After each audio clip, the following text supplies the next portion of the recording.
सगळे तयार का? चला रेडी का रोल का? रोल हल्ली कॅमेऱ्यात कुठे असतात? कॅमेऱ्यात रोल कुठे असतात हल्ली? रोल हा सध्या नाही. ठीक आहे, आज आपल्या समोर एक महत्त्वाचा विषय मी घेऊन येत आहे. अनेक विषय आम्ही विधान भवनात मांडत असतो. लोकप्रतिनिधी म्हणून आम्ही स्थानिक स्वराज्य संस्थांना पत्र लिहित असतो. आपल्याला आठवत असेल 2-3 महिन्यापूर्वी मी रस्त्यांचा घोटाळा मुंबईसमोर आणि आपल्यासमोर आपल्याच माध्यमातून आणला होता. त्यावेळी 6080 कोटीचा जो घोटाळा आहे रस्त्यांचा, तो अजूनही आम्ही हात मांडण्याचा प्रयत्न करत आहोत. मागच्या आठवड्यात जो मांडण्याचा प्रयत्न केला त्याच्यावर काही मला तशी उत्तरं जी अपेक्षित होती, जी पारदर्शक उत्तरं पाहिजेत, ती काही मिळाली नाही. पण आज त्याच अनुषंगाने अजून एक घोटाळा आपल्यासमोर आणत आहे. कारण 1-2 दिवसात कदाचित वर्क ऑर्डर दिली जाईल.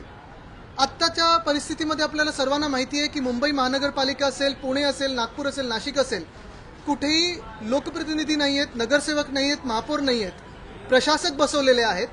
आणि हे प्रशासक आहेत की हुकुमशाह आहेत, हा एक मोठा प्रश्न उपस्थित होतो. कारण अपारदर्शकपणे हे सगळं कारभार सुरू आहे. आपल्याला सगळ्यांनाच माहिती असेल की ह्या प्रशासकांना ज्या काही ऑर्डर्स असतात या नगरविकास खात्यातून जातात, म्हणजेच मुख्यमंत्री कार्यालयातून जातात. आणि हे जे घटनाबाह्य मुख्यमंत्री बसलेले आहेत आणि त्यांचे जे 40 साथीदार आहेत, त्यांची जी गँग आहे, ती ह्या ऑर्डर लेफ्ट राईट सेंटर जसं काढत आहे. आपल्याला माहिती असेल कुठे ना कुठेतरी प्रत्येक ठिकाणी गोंधळाचं वातावरण आहे. कालच वरच्या हाऊसमध्ये मला वाटतं सन्माननीय अनिल परब साहेबांनी देखील sanitary pad vending machine 19 टॉयलेटसाठी 5000 vending pad machine vending machine ह्याचा घोटाळा तुमच्यासमोर आणलेला आहे. कुठेही उत्तर मिळालं नाही. मला वाटतं बैठक लावण्याचं आश्वासन मिळालेलं आहे. तसंच लोकप्रतिनिधी म्हणून मागच्या महिन्यात मला वाटतं 31/1/2023 म्हणजे जानेवारीच्या शेवटच्या दिवशी सन्माननीय सदस्य मिहीर कोटेचा साहेबांनी मुंबई महानगरपालिकेला एक महत्त्वाचं पत्र लिहिलेलं. हे आमचे नाही आहेत, हे विरोधी पक्षातले आमदार नाही आहेत, हे आहेत सत्ताधारी पक्षातले आमदार, जी गद्दार गँग बसलेले 40ची त्यांच्या मित्रपक्षांची आमदार आहेत. आणि मुळात त्यांनी जो प्रश्न उपस्थित केलेला त्यांच्याशी मी पूर्णपणे सहमत आहे. कारण मुंबई महानगरपालिकेत जसा रस्त्यांचा घोटाळा झालेला आहे, जसं ब्युटिफिकेशन सौंदर्यीकरणाचा जो एक घोटाळा आहे 1729 कोटीचा, तो घोटाळा आहे. काल परवाकडे जो वरच्या हाऊसमध्ये सॅनिटरी पॅड वेंडिंग मशीनचा घोटाळा काढला, तसाच हा एक महत्त्वाचा घोटाळा म्हणजे 263 कोटीचा हा घोटाळा आहे. तो म्हणजे स्ट्रीट फर्निचरचा घोटाळा नक्की काय आहे तो सोप्या भाषेत सांगतो. कारण आपल्याला बजेट काय सोप्या भाषेत जसं समजवलं जातं तसं स्ट्रीट फर्निचरचा घोटाळा सोप्या भाषेत आपल्याला सांगतो.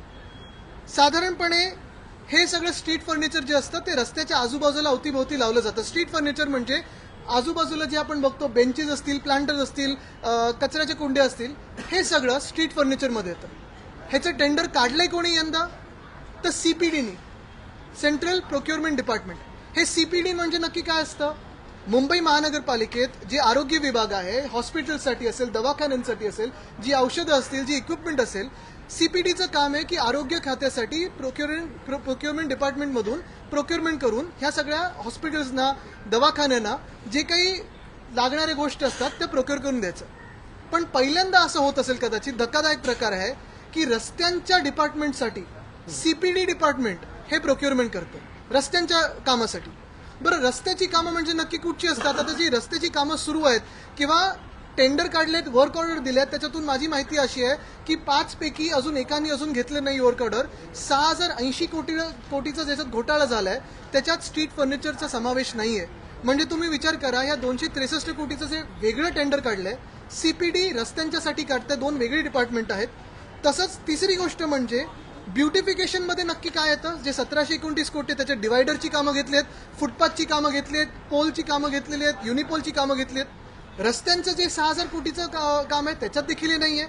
मग नक्की ह्या स्ट्रीट फर्निचरमध्ये येतं काय? समावेशच्या गोष्टीचा आहे.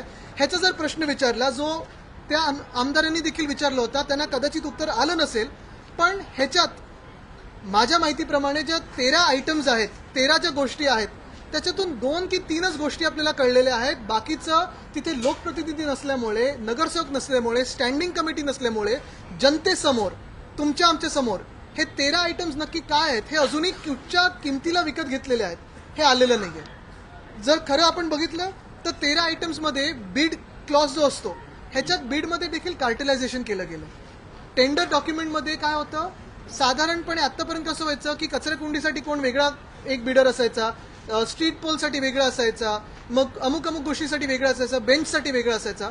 ह्याच्यात महत्वाचा क्लॉज हाच होता की 13च्या 13 आयटम एकाच कॉन्ट्रॅक्टरनी प्रोव्हाइड केले पाहिजेत. म्हणजे पहिले म्हणजे तुम्ही कॉन्ट्रॅक्टरची यादी तिथेच कमी करताय. दुसरी गोष्ट म्हणजे 5.5 कोटी हे तुम्ही डिपॉझिट सांगितलेलं आहे. तिसरी गोष्ट म्हणजे डीएलपी जो सांगितलेला आहे, काही काही गोष्टींसाठी 3 वर्षाचा डीएलपी सांगितलं, डिफेक्ट लायबिलिटी पिरियड, आणि काही काही गोष्टींसाठी 10 वर्षाचं सांगितलंय. मुळात ज्या गोष्टींसाठी बिडच आलेले नाहीयेत, ज्या गोष्टींसाठी बल्क प्राइस काय आहे हीच माहिती नाहीये, ज्या गोष्टींसाठी इतर कोणी बिडर्सच आले नाहीयेत, त्यांना तुम्ही ज्या टेस्टिंगच्या आधी म्हणजे व्हीजीटीआय वगैरे सारख्या संस्था ज्या टेस्ट करतात त्याच टेस्टिंगच्या आधी डीएलपी सांगून टाकता. हा सगळा घोळ होत असताना जर आपण बघितलं असेल तर प्लांटर्स आणि बेंचेस ह्याच्यावर भर दिला गेलाय. प्लांटर्स आणि बेंचेस म्हणजे तुम्ही 40,000 बेंच आमच्या शहरात लावणार ते कशासाठी? मी समजू शकतो जिथे जिथे घटनाबाह्य मुख्यमंत्री जातात त्यांना खुर्च्यांची गर्दी बघायला आवडते, तिथे तुम्ही बेंच विकत घेतले आणि लावले ठीक आहे, पण मुंबईत 40,000 बेंच म्हणजे जे आहेत ते बेंचेस काय करणार? जे वॉर्ड बेंचेस विकत घेतात किंवा जे नगर सेवकांच्या फंडातून बेंच येतात त्याचं नक्की काय होणार? प्लांटर्सचं जे टेंडर काढले म्हणजे कुंड्यांचं जे टेंडर काढलेलं आहे ते कुठच्या कुंड्या आहेत, त्याच्यात कुठची झाडं लागणार आहेत ह्याच्यावर कुठेही डिटेल नाही. हॉर्टिकल्चरिस्टसाठी म्हणजे जे झाडं मेंटेन करणार किंवा झाडं लावणार ह्याच्यासाठी नंतर वेगळं एक टेंडर काढणार आहे. बरं, साधारणपणे जेव्हा आपण बल्कमध्ये गोष्टी विकत घेतो ही साधी कुठच्याही बिझनेसमध्ये आपल्याला समजतं की जर आपण एक गोष्ट घेणार असो त्याच गोष्टीची 10 गोष्टी घेतल्या तर आपल्याला डिस्काउंट मिळतो, 30 ते 40% डिस्काउंट मिळतो. इथे 100%हून जास्ती एस्केलेशन झालेलं आहे, 100%हून जास्ती. आणि माझ्याकडे 3 कॉन्ट्रॅक्टरची नावं आहेत, त्याच्यातून कुठच्या कॉन्ट्रॅक्टरला मिळणार आहे हे देखील आम्हाला माहिती आहे. पण मी जसं रस्त्यांच्या वेळी केलेलं तसं कॉन्ट्रॅक्टरची नावं बोलणार नाही, कारण कॉन्ट्रॅक्टरच्या गडबडीत आम्ही कधी पडत नाही. ते आमचं काम नाही. आमचं काम आहे मुंबईकरांचा पैसा वाचवणं आणि मुंबई महानगरपालिकेत प्रशासन कसं चाललंय, कसं काम करतंय ह्याच्यावर लक्ष ठेवणं, अंकुश ठेवणं. एवढे वर्ष आम्ही जे बीएमसी 1997 मध्ये 600 कोटीच्या डेफिसिटमध्ये होती, पैसा जपून नीट वापरून आम्ही 90,000 कोटीच्या ठेवी केलेल्या आहेत आणि प्रत्येक पैसा हा आपल्याला कळतो की कुठे जातोय, कुठच्या प्रोजेक्टसाठी वापरला जातोय. पण हे सगळं होत असताना जसं मी सांगितलं की पहिला रस्त्याचा घोटाळा त्याच्यावर उत्तर नाहीये, नंतर ब्युटिफिकेशनचा जो घोटाळा आहे, जो नगरसेवकांचा हक्काचा पैसा आहे तो वळवला कसा त्याच्यावर उत्तर नाहीये. काल सॅनिटरी पॅड वेंडिंग मशीनचा घोटाळा काढलाय त्याच्यावर उत्तर नाहीये, आणि आज ब्युटिफिकेशनचा घोटाळा आम्ही काढलेला. बरं, मी नाही तर हे आहे सन्माननीय सदस्य भाजपचे जे आमदार आहेत त्यांचं पत्र आहे, हे पब्लिक डोमेनमध्ये पत्र आहे. ह्याच्यात जे प्रश्न विचारलेले आहेत त्यांना थातूरमातूर उत्तरं मिळालेली आहेत, पण अजूनही मुख्यमंत्री किंवा नगर विकास खातं ह्याच्यावर कुठेही उत्तर द्यायला पुढे येत नाहीयेत. मुंबई महानगरपालिका कुठेही पुढे येत नाहीये. आणि म्हणून आज मी सांगतोय की हे सगळे विषय आम्ही घेऊन कदाचित कोर्टात जाऊ, चौकशी लावण्याचा प्रयत्न करू, पण आमचं जे लवकर सरकार बसणार आहे ते बसल्यानंतर हे सगळ्याच्या सगळ्या गोष्टींवर चौकशी होईल आणि जे गुन्हेगार असतील त्यांना आम्ही जेलमध्ये पाठवल्याशिवाय राहणार नाही. कोर्टाचा निर्णय तुमच्या बाजूने येणार आहे असं तुम्हाला सांगायचं आहे का? नाही, ते सगळं नंतर. आता मी सुप्रीम कोर्टाबद्दल आणि त्या केसबद्दल बोलत नाही, ती लोकशाहीबद्दल लढाई आहे. त्याच्यात कपिल सिब्बल साहेब आणि आमचे सगळे लढत आहेत. मला वाटतं तर रिझर्व्ह फॉर ऑर्डर आहे, आम्हाला अपेक्षा आहे, आम्हाला न्यायदेवतेवर विश्वास आहे. पण हे सोपी गोष्ट आहे. सरकार कोणाचंही जरी असलं तरी जर लोकप्रतिनिधी नसेल तर एक तर निवडणुका झाल्या पाहिजेत, निवडणुका घेण्यात त्यांच्यात हिंमत नाहीये, म्हणून असे घोटाळे करत आहेत. हा 4था घोटाळा आम्ही तुमच्या समोर आणलेला आहे. छोटे मोठे घोटाळे तर किती झालेले आहेत त्याच्यावर बोलणं देखील आता लाज वाटायला लागली की एवढे घोटाळे गेल्या 6 महिन्यात मुंबई महानगरपालिकेत ह्या प्रशासकांच्या हस्ते होत आहेत.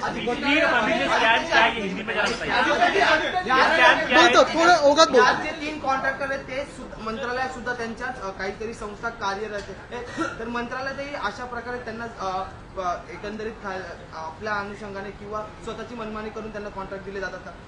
आता हे 3 कॉन्ट्रॅक्टर तुम्हाला माहिती आहेत, कदाचित तुम्हाला देखील माहिती असेल, कोणाला काम मिळणार आहे त्यांना देखील माहिती असेल. पण जसं मी पहिलंच सांगितलं की कॉन्ट्रॅक्टर्स कोण आहेत ह्याचं माझं देणं घेणं नाहीये.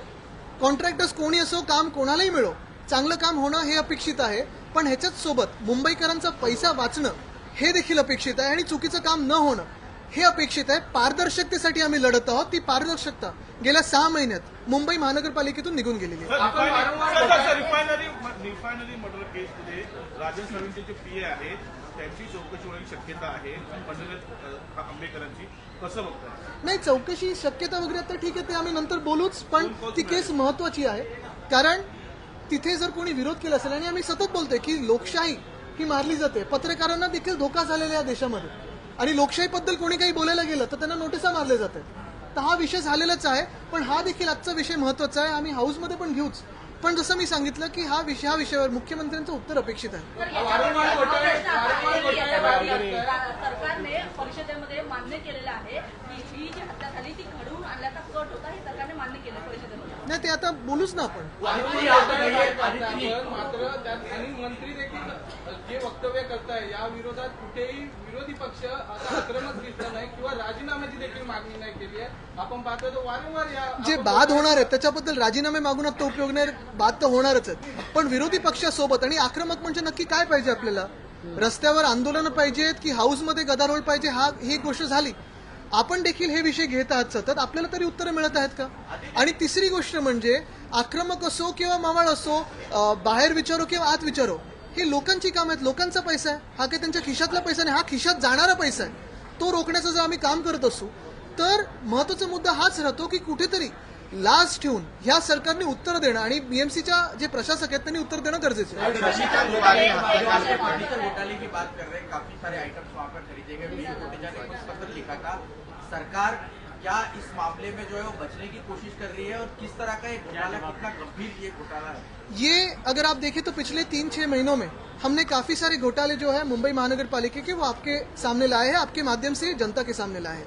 इस पे हम बात करते आए क्योंकि हमें यही डर है कि मुंबई का जो पैसा है उसको खत्म किया जा रहा है. मुंबई को खत्म करने की ये पूरी साजिश है. अगर आप देखें तो ये पहला जो मुद्दा मैंने उठाया था रोड स्कैम का, वो 6,080 करोड़ का था. उस पर अभी तक जवाब जो मिलना चाहिए वो मिला नहीं है, काम भी शुरू नहीं हुए, लेकिन कॉन्ट्रैक्टर्स का फायदा हुआ. फिर उसके बाद अगर आप देखें तो सैनिटरी पैड वेंडिंग मशीन का स्कैम हुआ, ब्यूटिफिकेशन का स्कैम है. और जो मैं ये कहता आया हूं कि ये जो सरकार है वो बिल्डर्स की सरकार है, कॉन्ट्रैक्टर्स की सरकार है. हर वक्त पे ये सरकार हमें सही ठहरा रही है कि ये बिल्डर्स और कॉन्ट्रैक्टर की ही सरकार है, जनता की सरकार नहीं है.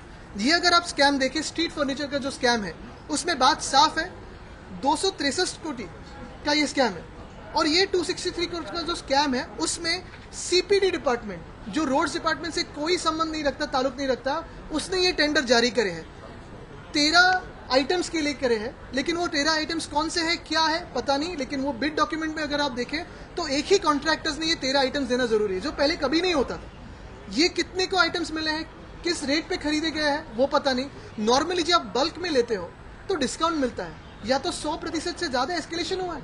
ये कैसी बात हो सकती है? तो ये सरासर स्कैम है और ये स्कैम के लिए हम प्रश्न पूछना चाहते हैं. और सिर्फ मैं नहीं तो जो सत्ताधारी आमदार है वो भी तो वही पूछ रहे, विधायक वही पूछ रहे, वहाँ के जवाब तो मिल रहा नहीं है. अगर जवाब नहीं मिल रहा तो क्या बॉम्बे हाईकोर्ट में इस मामले को लेकर लीगल जो कार्रवाई है वो करने तो हमें पड़ेगी, लेकिन कभी ना कभी लज्जा से, शर्म से, डर से ये बीएमसी के जो प्रशासक है वो ऐसे क्या चला रहे हैं, कौन सा राज्य चला रहे हैं, कौन सी हुकुमशाही चला रहे, हुकूमत चला रहे हैं कि उन्हें कोई डर ही नहीं है कि कोई कुछ बोलेगा नहीं.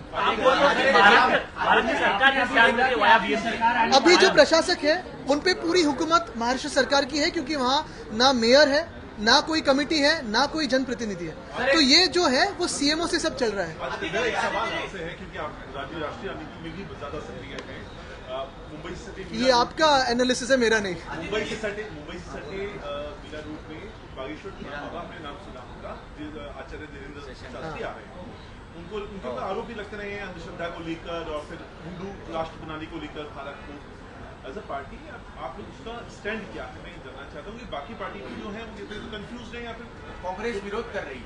मेरा स्टैंड साफ है. जब मैं आपके सामने कोई विषय लाया हूँ उससे डिविएट ना होना, ये मेरा स्टैंड रहता है. और माफी चाहता हूँ, लेकिन अभी जवाब नहीं दूंगा क्योंकि ये विषय बहुत ही मुंबई के लिए महत्वपूर्ण है.